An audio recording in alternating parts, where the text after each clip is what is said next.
Хэрвээ та өөрийнхөө манифесташны түвшнийг бүр дараагийн левелд аваачи гэж бодож байгаа бол өнөөдрийн энэ бичлэг бүр яах аргагүй танд зориулагдсан. За хэрвээ та энэ бичлэгийг үзэж байгаа бол магадгүй та манифесташн, энерги, даалд хумсар, даалд ертөнцгээд эдгээр зүйлийн талаар маш их сонирхолтой бас мэдлэгтэй байж ээж магадгүй. Гэхдээ өнөөдөр бүгдээрээ хэрхэн дэлхийн энергийг ашиглаж дэлхийн энергитэй холбогдсноороо өөрийнхөө хүссэн зүйлийг бас татаж болох вэ гэдэг талаар бүгдээрээ ярилцгаая. Тэгээд яг одоо бүр ингээд миний тархин дотор байгаа зү бүр ингээд зөндөө олон та нарт хуваалцах мэдээлэл зүйлс байна. Тэгээд хаанаас нь яг эхэлж хэлхээ мэдгүй байгаа ч гэсэн би та нарт яг яаж энэ зүйлийг ойлгож авсан талаараа эхлээд хуваалцуул зүгээр гэж бодлоо. Би хэдэн 7 хоногийн өмнө би meditation retreat буюу бясалгалын retreat-нд яваад тэгээд дээрэс нь аягүй гоё байгальд зөндөө олон жилийн дараа ингээд аялж байгаад ирсэн баггүй юу. Энэ удаагийн бясалгал, энэ удаагийн энэ байгальд гараад байгальтайгаа холбогдох энэ үйл явц намайг тэгээ бас миний энергийг бараг ингээд тэр чигээр нь өөрчилсөн гэж хэлж болно. Тэгэд юу ч гэсэн би та нарт бясалгалаасаа эхлээд хуваалцъя. Энэ удаагийн бясалгал ямар бясалгал байсан бэ гэхээр буддизм дээр суурилсан тийм бясалгал байсан. Айгүй энгийн ерөөсөө тийм шашин машин дээр суурилсан биш. Зүгээр л чимээгүй суугаад өөрийгөө ойлгох, өөрийнхөө үйлдэл, өөрийнхөө бодлыг эргцүүлж бодох тийм төрлийн бясалгал байсан баггүй юу?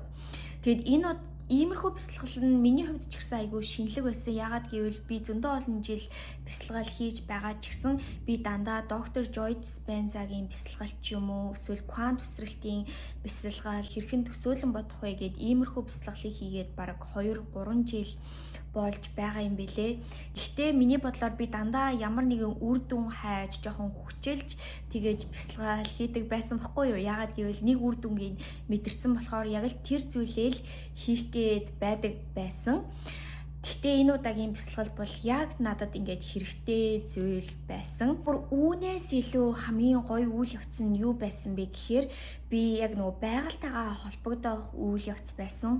Би бараг зөндөө олон жилийн дараа яг энэ удаа аялж үзэхдээ ерөөсөө юу ч бодохгүй, ажлынхаа талаар бодохгүй, тэгээд дээрэс нь ерөөсөө утсаа оролдохгүй, сошиал медиа үзэхгүй, яг бүр тийм гоё байгальтайгаа холбогдох яг ийм үйл явц байсан. Англиар grounding гэж хэлдэг. Ерөнхийдөө бол бид нарт янз бүрийн зүйл рүү анхаарал сарнаал ийшээ тийшээ ингэх ч ёстой, тэгэх ч ёстой гэл аюух гадны зүйлсд ингээд нөгөө баригдсан явж идэг штеп. Гэхдээ анх удаа яг ингээд өөрийгөө яг ингээд их дэлхийтэйгээ холбосон гэх юм уу. Тэгээд бүр үнэхээр гайхалтай мэдрэмж байсан. Үнэхээр их ингээд дотроо би тайвширлыг мэдэрсэн баггүй юу. Тэгээд энэ удаагийн энэ миний явсан experience тийм амар тэг квант төсрэлт хийгээл том зүйлийг манифест хийгээгүй ч гэсэн яг би ингээ буцаад ингээ өөрийнхөө энгийн амьдралдаа ирж байгаа штэ. Тэгсэн чинь би зүгээр л шал өөр мэдрэмжтэй болсон байсан. Зүгээр л надад ингээ зөндөө олон ойлголтууд ирээл миний сэтгэл санаа ингээд ямар нэгэн зүйлийг бүр ингээд цаанаасаа хиймээр санагдаад би бүр ингээд цаанаасаа ингээд мэдгүй зүгээр л өөрчлөгдсөн юм шиг тийм мэдрэмж төрөөд байсан байхгүй юу? Тэгээд би бодож байгаад одоо миний тэр нөгөө явсан газар айгүй их тийм бас нэг энерги өндөртэй газар юм байна л да. Тэгээд би тэр газрын талаар судалж үзээ, дэлхийн энергийн талаар ингээд судлаад үзсэн баггүй юу? Тэгсэн чинь бид нар байгаа зү хүн болохоро энэ дэлхий дээр амьдарч байгаа болохоро дэлхийн энергитэйгээ холбогдох нь маш чухал байдığım юм бэлээ. Тэгээд энэ тайлбарлахад айгүй гүн ч гэсэн би та нарт ингээд чадхаараа тайлбарлах гэж хичээе. Тэгээд хэрвээ та миний өмнөх бичлэгүүдийг үзэж байсан бол эсвэл та одоо энэ энерги, квант физик, квант талбар эсвэл одоо даалд ертөнцийн талаар мэдлэгтэй бол та бүх зүйл энергиэс үүсэлтэй гэдгийг та мэдэж байгаа. Та бид ч гэсэн одоо энергиэс үүсэлтэй тийм үү?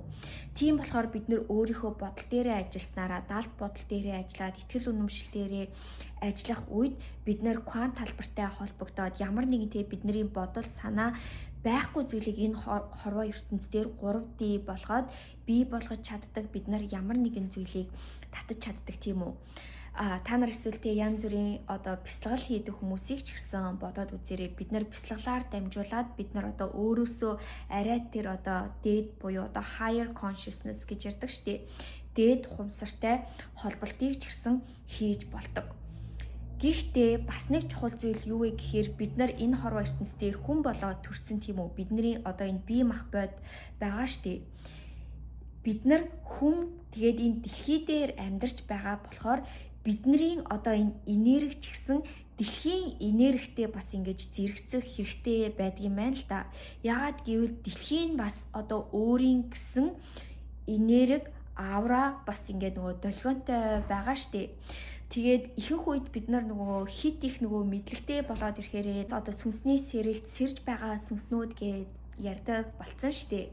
Тэгээ ихэнх одоо энэ даалт ертөнц даалт ухамсарын талаарх мэдлэгтэй хүмүүс одоо энэ сэрж байгаа сүнснүүд яадаг вэ гэхээр зөвхөн одоо тийшээгээл анхаарах гад байдаг гэх юм уу, би хэрхэн квант талбартай холбогдох вэ, би хэрхэн тэр зүйлийг татаж авч болох вэ, яагаад гэвэл ингээд нэг ойлгоод авцсан болохоор хит их бүр ингээд хамаг зүйлээ тийшээ зарцуулах гад байдаг. Тэгээд зарим үед яадаг вэ гэхээр бид нар өөрсдийнхөө энэ дэлхий дээр байгаа одоо махан биеэ бас тэ хэрхэн авч явах вэ, хэрхэн энд энерги бас хэрхэн тэнцвэржүүлэх вэ гэдэг талаар мартчихдаг юм байна. Тэгээ тэрийг ч гэсэн би яг туулсан байхгүй юу? Яагаад гэвэл те би мэдээж манифесташны талаар суралцаад энэ квант талбарын талаар мэдлэгтэй болоод даалт ухамсар дээрээ ажилласнараа би зөндөө олон гайхалтай зүйлийг татаж авсан, зөндөө олон зүйлийг манифест хийсэн. Энэ талаараа ч гэсэн зөндөө олон хүмүүс хуваалцсан байхгүй юу? Билийг ингээд би гайхалтай татаад манифест хийгээд явж исэн чинь гинт надад ингээд бүх зүйл хоосон санагдаад эхэлсэн баггүй юу. Ингээ юм бүтэхгүй байгаа юм шиг санагдаад гацсан ч байгаа юм шиг санагдаад тэгээд би ингээ өөрөөсөө баран яг гайхаад асууж ирсэн. Би яаж ажилтгийг мэдж байгаа ингээ бүх зүйл болж байгаа ч гэсэн би яагаад ингээд өмнөх шигээ бүх зүйлийг гоё манифест хийгээд татаж чадахгүй байна гэд өөрөөсөө асууж ирсэн чинь хорвоо ертөнцөөс бүр ингээд яг надад хариулт нь хүрээд ирсэн. Хорвоо ертөнцөөс өгсөн надад хариулт нь юу байсан бэ гэхээр одоо бидний ингээл бүр ингээд мэдхийг маш их хүсэж байгаа manifestation хууль, квант талбар, квант физик гэд байгаа шүү дээ тий. Энэ нь яг үннийг хэлэхэд тий бүр тийж амар гайхалтай бидний одоо яг хүсэж байгаа зүйл биш.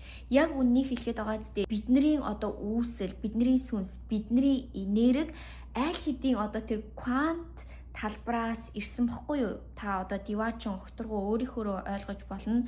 Бид нар тэндээс энэ дэлхий рүү би энэ дэлхий дээр мэдрэх ёстой зүйлийг мэдрээд, ойлгох ёстой зүйлийг ойлгоод, туулах ёстой зүйлийг туулаад өөрийнхөө энэ одоо сүнсийг маш их гоё ингээд тэлмээр байна. Би үнэхээр их тэр ойлголтыг аваад тэр мэдрэмжүүдийг мэдэрмээр байна гэд бид нар яг үннийг хэлэхэд одоо тэндээс ирсэн байгаа байхгүй юу?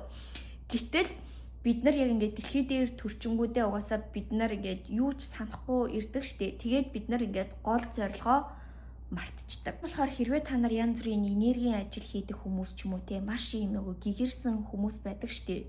Эдгээр хүмүүс яагаад ингээд байгальд гараад, байгальд алхаад, хөл нүцгэн өвсөн дээр алхаа те уул усаа ингээд дахиж шүтээд байдаг вэ гэхээр өөрийнхөө энэ энергийг дэлхийн энергитэй одоо ингээд холбоож байгаа юм байна л да. Тэгэхээр бид нар байгаас те хэрвээ ямар нэгэн зүйлийг одоо энэ хорвоо ертөнц дээр манифест хий гэж бодож байгаа бол бүх зүйлийг одоо ингээд тэнцвэржүүлэх хэрэгтэй байдаг юм. Мэдээж танд одоо энэ даалт ертөнц даалт ухамсараа өөрчлөх ч юм уу те эдгээр мэдлгүүд мэдээж танд хэрэгтэй. Квант физикийн талаар ч гэсэн мэдлэгтэй байх хэрэгтэй. Энэ нь бол одоо ингээд шинжлэх ухаан чиг хүртэл баталсан байгаа шүү дээ. Квант одоо талбар оршдог гэд. Тэгээд энэ талаар мэдлэгтэй болонгуудаа мэдээж та өөрийнхөө бодол дээр, өөрийнхөө үйлдэл дээр, өөрийнхөө тэ энэ бүх зүйлийг ч гэсэн одоо бас өөрчлөх хэрэгтэй. Тэгжээж та ямар нэгэн зүйлийг энэ хорвоо ертөнц дээр үнэхээр бий болгож чаддаг, татаж чаддаг та өөрийгөө өөрчилснөөрөө. Дараагийн маш том чухал зүйл юу вэ гэхээр та энэ дэлхий дээр яаж амьдарч байгаа тэр ухамсарт амьдрал чинь. Та даалт ухамсар дотроо, даалт бодол дотроо тий би үүнийг татмаар байна, эд баялагийг татмаар байна, ийм зүйлийг татмаар байна гэж бодож байгаа ч гэсэн та энэ дэлхий дээр яаж амьдарч чинь, таны үйлдэл чинь танд юу хэлж чинь гэдэг чинь маш чухал. Хэрвээ та дотроо тэгэж бодож байгаа ч гэсэн энэ дэлхийн ертөнцийн дээр юу ч хийхгүй суугаад ах юм бол юу ч бүтэхгүй тийм үү. Дээрээс нь бидний энэ амьдарч байгаа гэр орон гэдэг чинь бүр ингээд энергиэр дүүрэн байдаг. Тэгэхээр та эд баялагийг татъя гэж бодож байгаа ч гэсэн буруу зүг рүүгээ харж суугаад тэгээ гэр орон чинь замбраагүй, хувцсны чинь шүүгээ чинь тэр чигээрээ замбраагүй, галтогоо чинь замбраагүй байх юм бол та тэр бас энергийн блокийг өөртөө хийгээд тэр зүйлийг татаж чаддаггүй юм байна. Тийм болохоор таны яаж амьдарч байгаа, та яаж харж сууж байгаа. Тэгээд дээрэс нь хэдэн сард яаж төрсөн таны хүйснээс хамаарат таны амжилтын зүг, хайрын зүг, эд баялаг татах одоо талч гисэн гэж байдаг юм байна л да. Тэгэхээр та энэ дэлхийн талаар аягүй энергитэй болох хэрэгтэй. Энэ бүх зүйл хэрвээ ингээд тэнцвэрчих юм бол align хийн гэж ярьдаг штеп. Тэгэх юм бол ингээд бүх зүйл тань руу ингээд маш амархан татагдаж эхэлнэ. Тэгээ миний хувьд гэх юм бол би яг энэ зүйлийг айгүй дутаагаад байсан юм бэлээ. Мэдээж би тэгээ янз бүрийн замбраагүй тэгэж амьдрдаггүй ч гэсэн би яг ингээд үйлдэлээрээ ухамсарт байдлаараа яах аргагүй ингээд зарим зүйлийг ингээд блоколж байсан юм бэлээ. Тэгээд дээрэс нь угаасаа та яаж амьдарч гин, яаж бие авч явж гин, яаж бүх зүйлээ зэгцэлж гин гэдэг чинь таны бас энэ далд ухамсар, далд бодлыг чинь ч гэсэн одоо илэрхийлдэг. Хэлбэл та одоо ингээд хайрыг татмаар байна гэж ярьдаг ч гэсэн та тэр хайр оруулах цаг тий ерөөсөө нээхгүй би ингээд ганцаараа амьдрахтаа л аз жаргалтай гэсэн байдлаар гэрээ төгжүүлэх юм бол танд одоо хайр татагдаж ирэхэд одоо маш их хэцүү байдаг гинэ. Жишээлбэл одоо та ингээл маш их гоё амжилтыг татъя ингээ тгий гэж ярьж байгаа ч гэсэн та ширээнийхээ байрлалыг одоо булан руу ингэж тавиад хан руу хараад хойшоо суучих юм бол амжилт таны ингээд араар өнгөрөөд байдаг. Тэгээд дээрэс нь одоо ингээд байгалыг ч гэсэн одоо мэдрээд байгальтай маш ойрхон байх хэрэгтэй. Байгаль ч гэсэн энерги бөгөөд бид нар зүгээр л энергийн өөр одоо хэсгүүд тийм үү. Тийм болохоор та ингээд байгальд гараад байгальтайгаа ойрхон байгаад ингээд бас ингээд байгалаа хайрлаад эрүүл хоол хүнс идээд байх үед яадаг вэ гэхээр та бүх зүйлдээ нэг энерги гэдгийг одоо мэдэрч эхэлдэг. Хүн ийм мэдлэгтэй болоод ирэхээрээ энергийн талаар мэдлэгтэй болоод ирэхээрээ одоо таны энерги чинь тэнцвэрчээд тэр ахиж өөр энергийн зүйлийг татхад ч гэсэн ойрхон байна гэсэн. Тэгээ би энэ талаар бас аягүй их судалж байгаа. Тэгээ үүнээс хойш би өөрийнхөө дадал зуршил, мөрөөдлийн самбар, гэрийнхээ байрлал гээд бүр бүх зүйлийг одоо ингээд оронгоор нь өөрчлөөд бүр ирснээсээ хойш бүр үнэхээр их завгүй байсан. Миний хүсэл мөрөөдөл ямар хүсэл мөрөөдлийг та нар мэдчихэж байгаа шүү дээ. Би нөгөө холистик сургалт явуулдаг. Би сургалтын дээрээ сэтгэлгээний талаар оруулаад, хоол зүйн талаар заагаад тэгээд дээрэс нь ингээд мөнгөний сэтгэлгээ, далд ухамсар, далд бодлын талаар ингээд заадаг штеп. Тэгсэн чинь надад бүр яг энэ мессеж чи энэ зүйлийн талаар ч гэсэн заах ёстой гэсэн юм шиг ингээд хүрээд ирсэн. Тэгээд би энэ зүйлийг ч гэсэн одоо ингээд нэмж байгаа. Тийм болохоор дараагийн сард би бүх энэ талаараа зааж өгөөд тэгээ хувь хүмүүст нь ч гэсэн өөрсдөд нь тохирсон зөв чиглэлийн талаар мэдээллийг бас өгөх байгаа. Тэгээд энэ талаараа бүр үнэхээр их догдолж гин. Тэгээд миний хувьд гэх юм бол би аль хэдийн өөрчлөлтийг мэдрээд эхэлсэн. Тэгээ мөрөөдлийн самбраа ч гэсэн арай өөрчилж амжаагүй байж гин. Одоо 2-3 өдрийн дараа мөрөөдлийн воркшопоо бүр ингээд шинээр хийгээд яг өөрийнхөө одоо ивэлтэй бас одоо зүг рүү тавих гэж байгаа. Тэгэд энэ бүх үйл явцтай маань хамт баймаар байх юм бол бас та комент бичээд бас миний сургалтанд орж ирээд илүү их мэдээллийг авч болно. Миний хувьд ч гэсэн та аль тал дээрээ гацалттай байна, аль тал дээрээ та илүү хичээх хэрэгтэй байна. Доор хуваалцаарай. Бас надад бас хэлж болно. Тэгээ зарим хүмүүсийн хувьд тэгээ бүх зүйлийг ингээл зөв хийгээ зөв байрлуулад байгаа ч гэсэн магадгүй өөрийнхөө тэгээ далд бодлороо өөрийгөө ингээд доош нь дараад байж ээж магадгүй. Зарим хүмүүс тэгээ магадгүй ингээд далд ухамсар, далд бодлын талаар зөндөө олон мэдлэгтэй болсон мөртлөө өөрийнхөө энэ үйлдэл дээрээ ажиллахгүй юу ч хийхгүй байх юм бол бас татаж чадахгүй. Тэгээ та яг аль тал дээрээ та гацаад аль тал чинь тэгээ таныг ямар нэгэн зүйл манифест хийхээс одоо ингээд блоклоод байна. Тэр талаараа ч гэсэн доор хуваалцаарай. Тэгээ бүгдээрээ хамтдаа эдгээр зүйл дээр ажиллацгаая. За тэгээ өнөөдрийн бичлэгийг үзсэн та нартай үнэхээр их баярлалаа. Дараагийн бичлэгээр дахиад уулзлаа. Түр баяртай.